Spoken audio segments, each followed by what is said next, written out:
Hello everyone, welcome to विपीडिया। I am Sarthak, senior faculty विपीडिया। आज हमारा जो लेक्चर है ये है इकोनॉमी के ऊपर, which is very very important for our upcoming exam of RBI grade B 2024। आज हम डिस्कस करने वाले हैं इकोनॉमी का एक important topic which is monetary policy, and this lecture is in continuation of an already started lecture series. हमने already एक lecture series start कर रखी है जहाँ पर हम इंपॉर्टेंट जो इकोनॉमी स्टैटिक के जो टॉपिक्स हैं उनको कवर कर रहे हैं। We have already covered balance of payment. अगर आपने वो लेक्चर्स नहीं देखे तो आई सीरियसली रिकमेंड यू कि आप पहले वो देख के आएँ, पहले watch those videos, watch those lectures and then watch this lecture.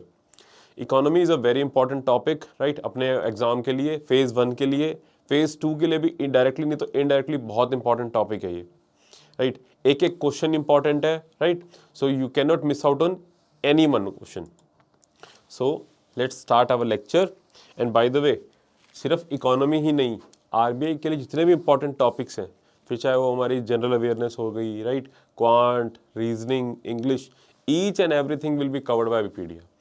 All we want is just you to stay connected with अविपीडिया। आपको सिर्फ अविपीडिया को फॉलो करना है, सब्सक्राइब करना है हमारे चैनल को, राइट। ये सारे के सारे जो आपके इंपॉर्टेंट टॉपिक्स हैं सब कुछ कवर होता चला जाएगा। This lecture series is absolutely free of cost for you. YouTube पे एकदम फ्री ऑफ कॉस्ट है, आपके लिए प्रोवाइड कर रहे हैं हम, right. And if you are liking this videos, please do gives a thumbs up. थोड़ी मोटिवेशन मिलती है हमें कि हम आपके लिए और लेक्चर्स और लेके आते रहें। हमारा ये एफर्ट सिर्फ और सिर्फ आपकी प्रिपरेशन की जो जर्नी है उसको ईजी करना है, कि आपकी जो प्रिपरेशन की जर्नी है वो ईजी हो सके, सो दैट आप जो इतनी स्ट्रगल कर रहे हैं, the hard work you are putting in, उसका कुछ ना कुछ रिजल्ट ज़रूर मिले आपको, राइट। उसी की कंटिन्यूएशन के अंदर मैंने लेक्चर सीरीज स्टार्ट कर रखी है ये। अगर आपने प्रीवियस लेक्चर्स नहीं दिखे तो kindly watch those lectures first and then come on to this lecture, right. Okay, तो आज हमारा टॉपिक है monetary policy, right. But before that एक छोटी सी रिमाइंडर कि जो हम टॉपिक करें इकोनॉमी, सी इकोनॉमी से अगर आप देखें, इकोनॉमी का जो स्टैटिक पार्ट है अगर आप देखें तो जो फेज़ 1 है अपना, राइट, फेज़ 1, हर बार आपको इसमें ज़्यादा नहीं तो कम से कम भी 3 to 4 क्वेश्चन तो देखने को मिलते ही मिलते हैं, राइट। 3 से 4 क्वेश्चन तो आपको स्ट्रेट अवे देखने को मिलेंगे out of the 80 GS questions या जीके क्वेश्चन कह सकते हो आप। जो 80 जीके क्वेश्चंस आएंगे आपके, जनरल अवेयरनेस भी बोलो, जीके नहीं तो general awareness, whatever you want to like call it, GA बोल लीजिए आप, क्योंकि एग्जाम आरबीआई इसको जीए ही बोलता है। तो जीए के अंदर जो अपने 80 क्वेश्चन आ रहे हैं, विच is very very crucial if you ask me. इसकी इंपॉर्टेंस मैं ऑलरेडी आपको एक प्रीवियस लेक्चर में बता चुका हूँ, where I have told you the strategy to clear RBI grade B phase 1 exam, जहाँ आपको किस इंपॉर्टेंट टॉपिक पे फोकस करना है, मैंने उसमें बताया था आपको, right. I have told you कि जीए, इनफैक्ट जीए के अंदर भी कौन से ज़्यादा इंपॉर्टेंट टॉपिक्स हैं, उनको कैसे कवर करना है, each and everything is covered, right. You can watch those lectures as well, आप वो वाले लेक्चर्स भी देख सकते हैं। और रही बात आज के लेक्चर की, तो जो 80 क्वेश्चन आएंगे उस 80 में से 3 से 4 क्वेश्चन स्ट्रेट अवे यहाँ से आने वाले हैं। एक एक मार्क इंपॉर्टेंट होता है, स्पेशली ये वाला जो पार्ट है अपना इकोनॉमिक स्टैटिक, अगर आपने एक बार अच्छे से कर लिया, इसके जो क्वेश्चंस होंगे वो बहुत ही डुएबल और बहुत ही ईजी लगेंगे आपको। स्ट्रेट फॉरवर्ड क्वेश्चंस होंगे, ज़्यादा कुछ याद करने का नहीं होता। अगर चीज़ें समझ ली तो आपके पास 3 से 4 नंबर फ्री के एक तरीके से, राइट। ओके, सो नाउ अपना लेक्चर किस पे आज, मॉनेटरी पॉलिसी।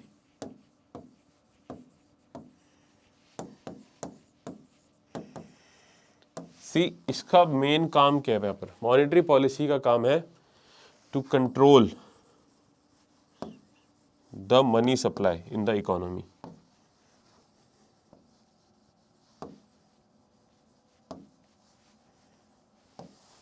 कहां पर, इकोनॉमी में।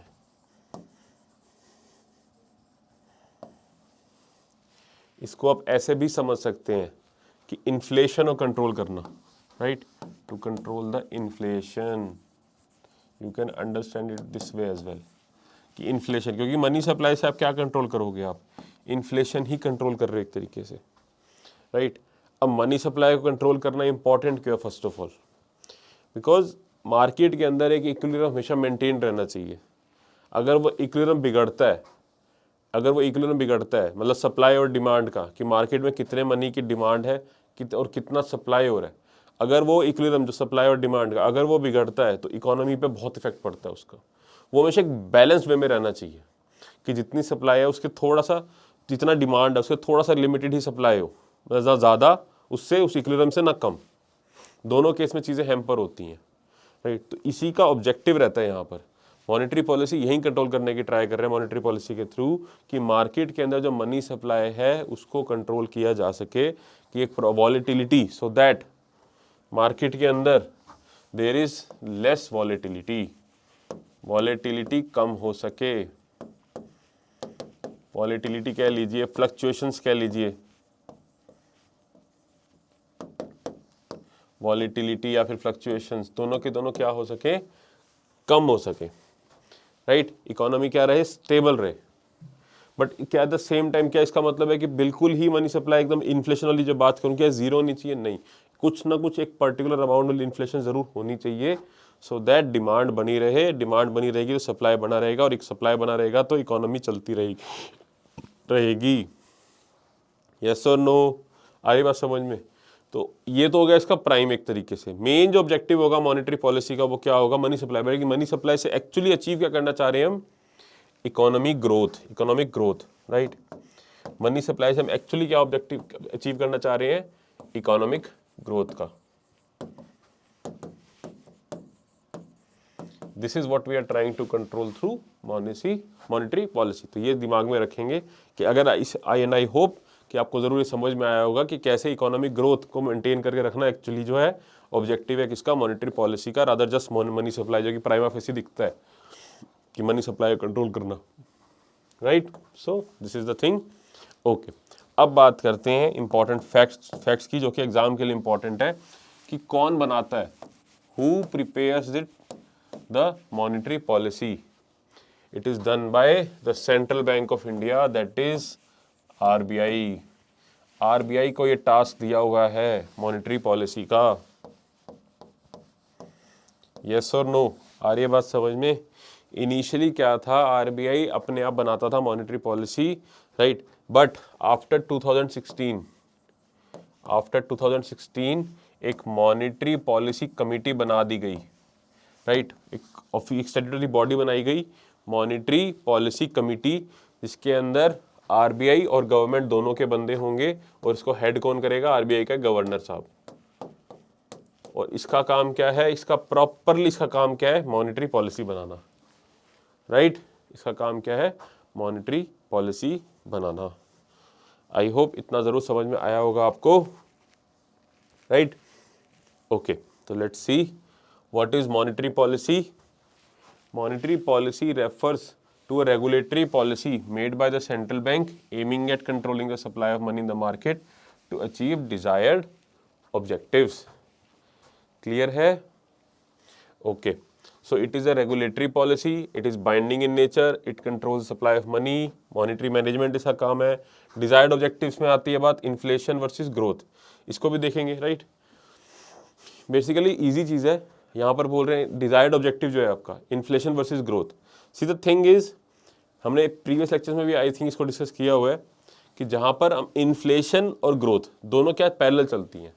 होता क्या है कि हमें लगता है कि इन्फ्लेशन एक पॉइंट तक ज़रूरी है फॉर मेंटेनिंग इकोनॉमिक ग्रोथ। अगर इन्फ्लेशन बहुत ज़्यादा बढ़ जाए, राइट, इन्फ्लेशन बहुत ज़्यादा बढ़ जाए तो उसकी वजह से भी ग्रोथ पे क्या पड़ता है, इफेक्ट पड़ता है। ग्रोथ क्या हो जाएगी, अब ज़्यादा इन्फ्लेशन का होने वाला, ज़्यादा चीज़ें महंगी होने के बाद क्या होगा, इकोनॉमी आपकी नहीं ग्रो कर पाएगी, क्योंकि लोगों के पास इतना इनफ वो डिमांड उस केस में क्या हो जाएगी, डिक्रीज हो जाएगी। बहुत ज़्यादा चीज़ें महंगी होने के बाद भी लोग खरीद नहीं पाएंगे ना, राइट। तो वहीं यहाँ पर बताया हुआ है inflation versus growth. Okay, the RBI has followed the policy of controlled monetary expansion, right. RBI control करता है किसको, मॉनेटरी एक्सपेंशन एंड मॉनेटरी आपका एक्सपेंशन और कंसोलिडेशन, दोनों चीज़ों को। इसको कवर करेंगे आगे, डोंट वरी, ये जैसे एक ओवरव्यू है। Okay, now let's move on to second next part, which is the types of monetary policy, right. Types of monetary policy, one is dear and other is cheap monetary policy. See, ये तीनों की चीजें ना, dear monetary policy, expansionary monetary policy and easy monetary policy. Dear money policy, expansionary money policy और easy monetary policy, all these three are one and the same thing. तीनों चीज़ों के अलग अलग नेम्स हैं। At the same time cheap money policy, contractionary monetary policy और tight money policy, ये तीनों भी सेम चीज़ें हैं, right. What I am saying is कि dear right, expansionary and easy. All these three monetary policies are one and the same thing. Dear monetary policy, expansionary monetary policy, easy money policy, one and the same thing. By the way, इनके अंदर होगा क्या? Expansionary monetary policy, easy money policy, dear money policy, इसके अंदर RBI will increase the money supply. RBI will increase the money supply in the economy. अगर RBI इस type की monetary policy follow कर रही है, इसका मतलब है कि आरबीआई क्या करना चाह रही है? आरबीआई अचीव करना चाह रही है मार्केट के अंदर मनी सप्लाई को इंक्रीज करना चाह रही है. दे वांट कि मार्केट के अंदर पैसा बढ़े, डिक्रीज ना हो, सो दैट लोगों के हाथ में पैसा आए, लोगों की डिमांड इंक्रीज हो एक तरीके से. Right, okay. अब वो अचीव कैसे करेंगे वो हम देखेंगे आगे, बट एक बार इनको समझना जरूरी है पहले. एट द सेम टाइम जब हम अपोजिट देखेंगे इसका, जब हम बात करते हैं क्या, cheap money policy, right, contractionary monetary policy and tight monetary policy.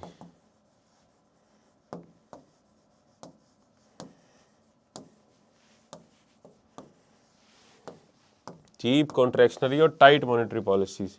इसके अंदर क्या होगा? इसके अंदर RBI will decrease the money supply. RBI जो है मार्केट से मनी सप्लाई को खींचेगा, डिक्रीज करेगा. Right, RBI will decrease the money supply from the economy.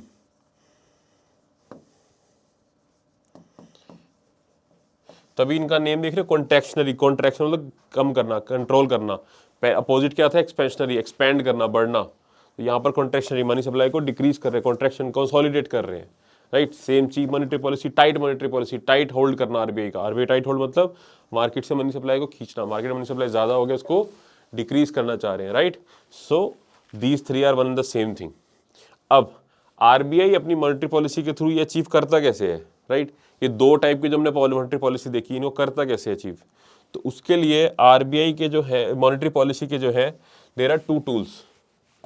There are two different kind of tools that that the monetary policy committee used to formulate its monetary policy. One is the quantitative tools,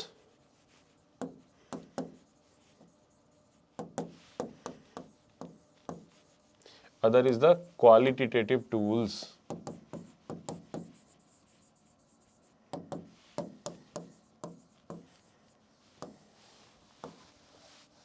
one is quantitative tools, other is qualitative tools. ये दो type के tools है जो RBI और monetary policy committee use करता है to control its money supply. Right, अब बात करें हम क्वांटिटेटिव टूल्स की, इसके एग्जांपल क्या है? राइट, इसके एग्जांपल से पहले आपको ये दो वर्ड्स की मीनिंग समझ में आना चाहिए, डिफरेंस क्यों है. Why this are called quantitative tools, why this is called qualitative tools. पहले दिस क्वांटिटेटिव. इसके अंदर जो वर्ड है आपका क्या यूज हो रखा है? क्वांटिटेटिव, मतलब क्वांटिटी से बना है, वो क्वांटिटी से. तो यहाँ पर जो है क्वांटिटी ऑफ मनी सप्लाई, उसको कंट्रोल किया जाता है. Right, volume of money supply, कितना मनी सप्लाई मार्केट में जाना चाहिए, उसको कंट्रोल करने की ट्राई कर रहे हैं. राइट, तो ये वहीं से आया हुआ है. और ये जो है it is a indirect kind of tool. यहाँ पर क्या, इनडायरेक्ट, या फिर आप इसको जनरल टूल्स भी कह सकते हो, क्योंकि यहाँ किसी पर्टिकुलर सेक्टर पे डायरेक्ट टारगेट नहीं किया जा रहा होता. जनरल होते हैं, एक ओवरऑल उस पर देखा रहा जाता है, वो इसका इनडायरेक्ट इफेक्ट पड़ता है. तभी यहाँ पर क्या है, इनडायरेक्ट टूल्स. और जब हम बात करें क्वालिटेटिव टूल्स की, तो यहाँ पर जो है क्वालिटी वर्ड यूज हुआ है. तो यहाँ पर जो क्वालिटी ऑफ मनी है उसको कंट्रोल किया जाता है. मतलब यहाँ पर जो है सेक्टर स्पेसिफिक चीजें रहती हैं कि किसी पर्टिकुलर सेक्टर पे फोकस किया जाता है, सेक्टर स्पेसिफिक रहेंगे यहाँ पर. तभी जो है इन टूल्स को क्या बोला जाता है, डायरेक्ट और डायरेक्ट टूल्स या फिर सिलेक्ट टूल्स. यस और नो, आ रही है बात समझ में? तो ये फर्क है दोनों में, क्वांटिटेटिव टूल्स और क्वालिटेटिव टूल्स. ओके,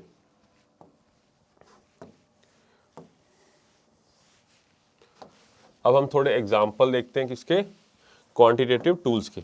तो पहला एग्जांपल है इसका, लाइक इसके example bank rate. Right, bank rate. उसके बाद आपका CRR, SLR, and the most important repo rate, then reverse repo rate, MSF, OMO, all these are what? Quantitative tools of monetary policy. Whereas qualitative tools में क्या देखेंगे आप? Selective credit control, selective credit control, moral suasion, और इसके अलावा भी कई सारे टूल्स होते हैं, right. But quantitative is more important as far as our exam is concern. ये समझ में आना ज़्यादा ज़रूरी है बजाय क्वालिटेटिव टूल्स के. ये थोड़ी ईजियर साइड भी है एग्जाम के लिए, ये ज़्यादा इंपॉर्टेंट है. When I am saying important, don't worry, सब समझ में आएगा. बस just stay connected with us. Lectures को पूरा एंड तक देखना है आपको, सारे लेक्चर्स कवर करना है, सारे के सारे टॉपिक्स आपके कवर होते चले जाएंगे. इसके अलावा बाकी टॉपिक्स भी डेफिनेटली कवर हो जाएंगे आपके. करंट अफेयर्स, राइट, ESI के टॉपिक्स आपके, financial management, each and everything, सब कुछ कवर होगा. Just stay connected and keep following अबीपीडिया. Everything will be covered, right. Okay, रही बात इन टूल्स की, so we will be covering these tools in the next lecture. आज एक ओवरव्यू देना था आपको कि किस टाइप से होती है मॉनेटरी पॉलिसी अपनी, कौन फॉर्मुलेट करता है और कौन कौन से टूल्स होते हैं. नेक्स्ट लेक्चर से हम इन टूल्स को स्टार्ट करेंगे. We will be dealing with each and every tool one by one, right. So I have one more announcement for you कि if you want, right, if you want, just a sec,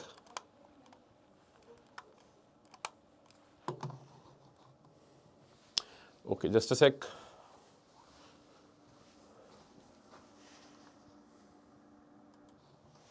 Okay, so एक बार फटाफट quick revision हो जाए. See, objectives of monetary policy, primary objective क्या? Ensuring adequate flow of credit to the productive sectors, right? Maintaining price stability. See, these are the keywords. आपको keywords पे focus करना है. Price stability और business cycles. Then manipulation of credit and interest policies. Stability of exchange rate. अब exchange rate वगैरह क्या होता है आगे further lectures में आएगा. Ensure smooth flow of money between various sectors through institutional mechanisms, right? These are basically price. main जो objective है वो price stability और आपका economic growth है. बाकी उसके अलावा उसके सेकेंडरी ऑब्जेक्टिव्स है जो कि इनडायरेक्ट इंपैक्ट पड़ता है एक तरीके से, राइट. उसके बाद ये these are the quantity tools. See, bank rate, CRR, SLR, right. उसके बाद आपका OMO एंड MSF भी है. बट डोंट वरी, सब कुछ कवर होगा आपका. But before that I have a very important announcement. अगर आपको एक कॉम्प्रिहेंसिव प्रिपरेशन और चाहिए कि आपको एक ही जगह पर आपका सारा का सारा प्रिपरेशन मिल जाए, आपको फेज़ 1 से लेके फेज़ 2 से आपका इंटरव्यू सब कुछ एक ही जगह पे मिल जाए, then I have a wonderful solution for you. अबीपीडिया ने RBI ग्रेड बी के लिए कंप्लीट कोर्स लॉन्च कर रखा है जिसके अंदर फेज़ 1 प्लस फेज़ 2 सब कुछ कवर्ड है. फेज़ 1 के सारे टॉपिक्स आपके, इनफैक्ट इसके अंदर आपके टेस्ट सीरीज से लेके ईच एंड एवरीथिंग, आपको कुछ भी और कहीं पे सब्सक्राइब करने की जरूरत नहीं पड़ेगी. This is a one stop solution for your complete RBI grade B preparation. The registration link for this course is in the description box. नीचे आपको रजिस्ट्रेशन लिंक मिल जाएगा, उस पर क्लिक करके आप इसको सब्सक्राइब कर सकते हैं. This is a highly recommended course. बहुत ही ज़्यादा एक्सटेंसिव रिसर्च के बाद इसका स्टडी मटेरियल प्रिपेयर किया जाता है. And I am very confident about my faculty as well, जिसने इस कोर्स को बहुत मेहनत कर प्रिपेयर किया है. That is why I am suggesting it for you. इसके अंदर आपको एक और चीज़ बहुत इंपॉर्टेंट मिलेगी which is the free mentorship. Mentorship भी इसके अंदर इंक्लूडेड है टू एंश्योर कि आपने पाथ से डाइग्रेस ना हो, अपनी प्रिपरेशन को पूरे फुल मोमेंटम के साथ चलते रहिए अपनी प्रिपरेशन के लिए. वो एंश्योर करना होगा, मेंटरशिप के अंदर काम होगा हमारा, राइट. इसका रजिस्ट्रेशन लिंक अगेन रिमाइंड करा रहा हूँ, नीचे डिस्क्रिप्शन बॉक्स में मिल जाएगा. साथ में सपोर्ट नंबर ही प्रोवाइडेड है, कोई भी क्वेरी है उस पर कॉल करके आप पूछ सकते हैं, right. So with this I wish you good luck for your future endeavours and until our next video, take care and bye bye. Thank you.